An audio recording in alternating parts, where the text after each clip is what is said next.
All right, guys, it's time to prepare for the week ahead. So remember, on Wednesday, January 29th, this upcoming week, we have the Fed meeting where they make their decision on whether they cut interest rates or not. And thank God CPI and PPI inflation last week came in slightly lighter than expected. So we don't have that conversation of hiking rates. Obviously, the stock market could have gone a totally different direction. So luckily, it's either going to be a pause or another cut. Obviously, hopefully another cut, so the stock market rally can gain some steam again, okay? Even if it's just a pause, I think the stock market can still grind higher, but it may take a little time to digest that. But also, we have earnings, tons of earnings this week, guys, which I'm going to go over and tell you which ones I'm looking at. But just remember, the Fed meeting decision on Wednesday, this upcoming week, is going to be at 2 p.m. Eastern time. It's 12 my time because I'm Mountain time, but 2 p.m. Eastern time is when the decision is made, and then Powell speaks at 2:30 p.m. Eastern time, okay? And then so earnings this week, here we go. So starting Monday pre-market, we have SoFi, okay? And a lot of these stocks are going to move, guys, based on earnings, okay? Because a lot of these have gone up huge, and if earnings don't live up to expectations, you're going to see a correction, okay? So they got to keep beating and, more importantly, raising here. Remember that, okay, with how much things have gone up. A lot of these are priced for perfection now.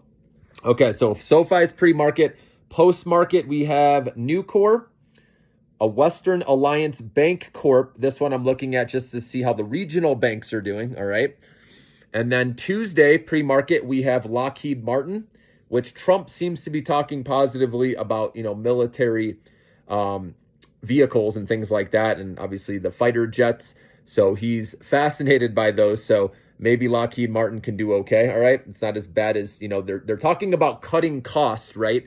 And, with the whole immigration thing, Trump was saying how they could take it out of the defense spending that's paid to them to help with, supplying more military at the border and with these immigration raids, all that. So that could affect, defense spending a little bit, since some of it he wants to move over to immigration. So just keep that in mind, okay? But overall, I think Trump is still for the defense space. And then, so that's pre-market with Lockheed Martin. And then aftermarket, we have Boeing, we have Progressive, and General Motors. And then Wednesday is when the big hitters start coming in here. So we got ASML on Wednesday, okay? And let's see, is that one pre-market? No, these are all aftermarket hours here. So ASML, and obviously that's going to dictate where the semiconductor stocks go. We all know the last report they had was really bad, okay? So I think expectations have been lowered. It was based on China issues there with, their numbers were like cut in half, I remember, on their last earnings. But like I said, you never know. They could beat the lower expectations now. And then Meta is the big one, obviously. That one's been grinding. I think this stock's just going to keep grinding higher, though, over time. And it's not super expensive. It's never been a super expensive stock. But I'd still, wait for dips again on any of these that have rallied huge, in my opinion. Okay, that's what I'm doing. IBM is another one that reports after market close on Wednesday. Then we have Microsoft, another huge one, which hasn't really gotten any love with that stock lately, but I think it's finally going to get up to 500 at some point in 2025. And then ServiceNow, Teradyne, as well as Tesla, obviously a huge one there as well.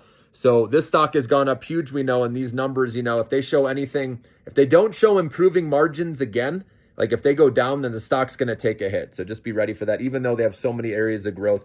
Like I said, the dip will get bought, though, at some point, but I would wait. Obviously, you got to get under 400 at this point. But if they miss on something, you could get even better entry point on that. And you never know with, the rollback of the EV mandate, right? That affects Tesla a little bit. Again, it's just their car business, though. But again, I think you'll get a dip eventually with that. And then Thursday pre-market, we have Caterpillar, Dynatrace, MasterCard, Mobileye, SiriusXM, UPS, Valero, and Tractor Supply. And then after market is the big one with Apple, and then Atlassian, Baker Hughes, Celestica, as well as Intel. Okay, we'll see how, I doubt Intel's turned things around yet. It's going to take a little time on that one, okay? That one you have to have a lot of patience there to see how that one plays out, okay? And then Friday, pre-market, we have AbbVie, Eaton, and ExxonMobil, guys. So like I said, anything that's raged, pretty high here over the last year, that's up, 100% plus, I would try to wait for a pullback. This is where it's going to pay off to be patient, guys. A lot of these stocks have gone up nicely. They're priced for perfection. And if they miss on anything, especially guidance, you're going to see some opportunities. So this is where I like to wait and see what the market gives me, okay?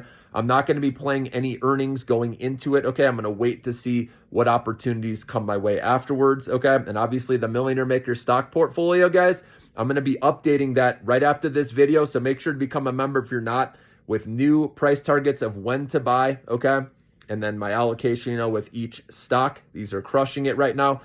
And so, but like I said, be patient, guys. Wait for your opportunities. And again, remember, the Fed meeting is on Wednesday. They make the decision at 2 p.m. Eastern time, and 2:30 p.m. Eastern time is when Powell will speak. Obviously, that will move the markets.